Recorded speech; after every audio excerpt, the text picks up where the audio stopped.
Welcome to another GiveSI Nonprofit Spotlight. I'm Byron Fager, and I'm here with Diane Daughtry of St. Francis Care. Welcome, Diane. Thank you. I'm glad to be here, and thank you for all that you're doing for this GiveSI. Yeah, absolutely. So tell us a little bit about St. Francis Care. St. Francis is just an animal rescue that we are so proud of. Yeah. We are saving, especially in the economy like this. We've had a dog food pantry and a cat food pantry for people in need to come get food. And we're just saving a lot of unwanted animals of Southern Illinois: dogs, cats, kittens, and puppies. Everything. So, yeah, and you, we were talking a little bit earlier about how volunteering and, I mean, money goes a long way, and you certainly can buy things more efficiently sometimes because you buy truckloads sometimes of food. Exactly. But volunteering is important as well, right? Oh, we won't adopt an animal if it's not socialized. Yeah. So, we have a lot of SIU students that miss their home, miss their family pet. They come out, play with the puppies, walk the dogs, socialize the cats.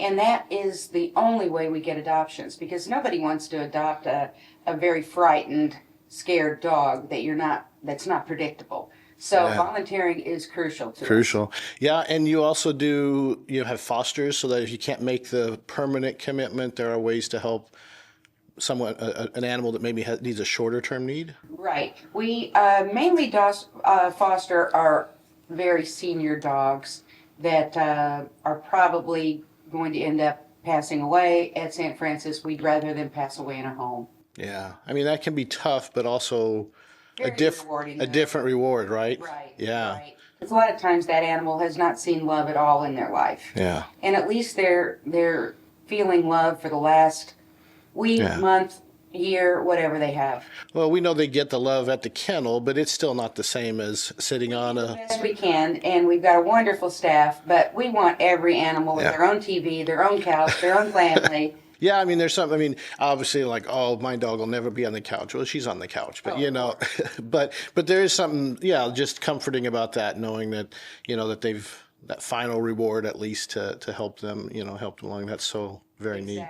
Exactly. We see the worst in people sometimes with how they treat, but then we see the best in people with how they come forward with need, to meet our needs and to take care of an animal in its last stage of life. Yeah, yeah.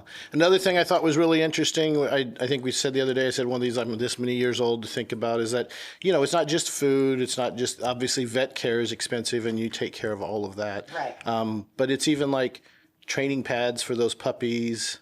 And what were you telling me about the newspaper? Realize, our change in our society, nobody takes a physical newspaper anymore. Yeah. And we go through a ton of newspapers. And so, businesses out there, if you shred paper, Yeah. Our cats can use that. But instead of getting free newspaper, which we do, we hit recycling from, Effingham down to get a bunch of newspaper.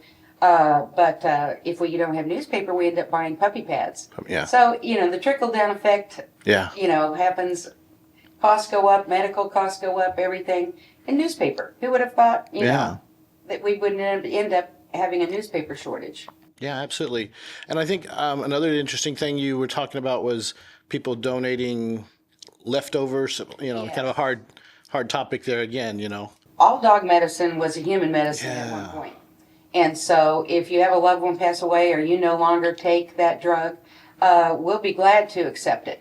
Our veterinarians go through, they save what we can use, Yeah. and then they properly destroy what we can't use. So it saves us a lot of money, and it's paying it forward. Paying it forward. Yeah, that's such an interesting way because obviously we don't want our medications to end up in the landfill, but if there's still another use for them, what a great Pacemakers way. are another thing. Really? Dogs can I'm not sure about cats, but I do know that dogs can survive with a pacemaker. Really? And so people that pass away can put in their last wishes that they want that pacemaker to go to a dog or a veterinarian close, and it'll be repurposed. Really? Yes. Wow, I never even thought of that one. Yes. That's such a neat one. So, wow. So then you have, then you also have sometimes where, like maybe my animal has, has passed on, and so, but I'm left with some extra food and stuff. That can always be helpful. Toys, bedding, Yeah. leashes, collars. We provide, with every animal adopted, we provide a collar, a leash, a blanket, Yeah. and a bag of food. So we set you up, but a lot of those are repurposed. So anytime that you have something that you don't think somebody can use, think again. Think We again. probably can. Yeah, so when you, like, I mean, so we buy sometimes a toy and we think, oh, our dog will love this, and then she has nothing to do with it. So even if we tried to play with it once or twice, that could still be repurposed.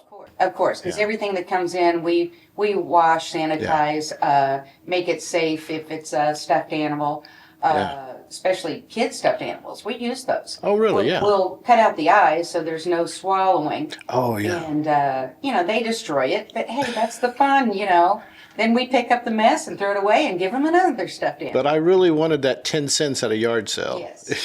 That was really going to make my day. Yes, exactly. So stuff like that you don't think of and we can use. Yeah, absolutely. Well, that's so interesting.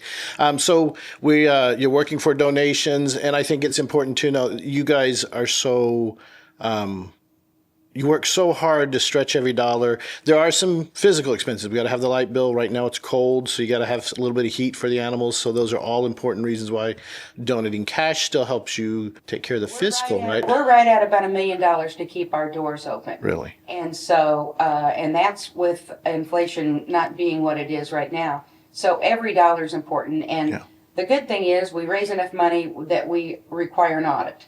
Yeah. And out of that audit, it, by an independent auditing firm, it proves that 95 cents out of every dollar goes to the care of our animals. And I'm very proud of that because, a lot of charities, if you look them up on GuideStar or the other ratings of charitable giving, it's hard to get better than 95 cents out of every dollar going to the direct care. No, that's a really good place to be. And knowing you have that audit, it's not something that everyone's required to do, but it also gives you some satisfaction knowing that you can say that, we've had someone else go through our books and look at everything. And so it's good. And it's also tough that you meet that threshold because that requires a little more money too. So, right? Right. It's expensive to be audited, but we wouldn't be in existence. Yeah. I think it's $300,000 that you have to raise before you're audited. So we've been audited for years, and all of that financial information is on our website. So we're very transparent. Yeah. So that if you donate to us or other charities, if you do your research. Yeah. Do your research so you know where the money's going. It's not going to my salary. I don't have a salary. No. So it's we use the money for what you want it used for. No, that's at the foundation. Transparency is one of the things that we live on, and we love seeing that. And we know when we can see people using every dollar that they can get, that's such an important part. It builds confidence in your donors. It builds confidence for all nonprofits, really. So exactly, because you want to know. I want to know where my hard-earned money is going to. All right. Anything else you'd like to leave? So donors are right now trying to contribute. We've got a 30-hour day of giving. Any last thoughts? We have raised our money years and years and years, $1 at a time. Yeah. It doesn't have to be a significant gift. It doesn't have to be 100. It doesn't have to be 200. It can be 50. It can be 25. Yeah. Every dollar adds up to make our budget and keep our doors open and keeping the unwanted animals of Southern Illinois, either spayed or neutered. Yeah. That's going to be the only way that we don't have unwanted animals. Yeah. We have to spay and neuter. Until we do spay and neuter, we're going to be a needed entity in the community. So support us. And you have some help around that as the spay and neutering? I mean, is that like the other clinics, or are there ways that you can help people find a vet that they can afford, I guess? Well, we have veterinarians come in and, do, anytime you adopt from us, you're spayed, neutered, microchipped, and all of their and all that stuff. Yeah. So yes, we take care of that. That's part of the adoption fee. Awesome. Well, we appreciate it, Diane. Thank you for coming in. Thank you for all you're doing, and give. Give. So thank you, Diane, for being here. GiveSI is going on right now. You can go to givesi.org to find out more. Find St. Francis Care, where you can donate directly to help their cause, and find out about others as well. GiveSI, for good forever, for Southern Illinois. GiveSI is made possible by Oasis. We More Better. Video services provided by ManVoice. Additional funding for GiveSI is made possible by these sponsors.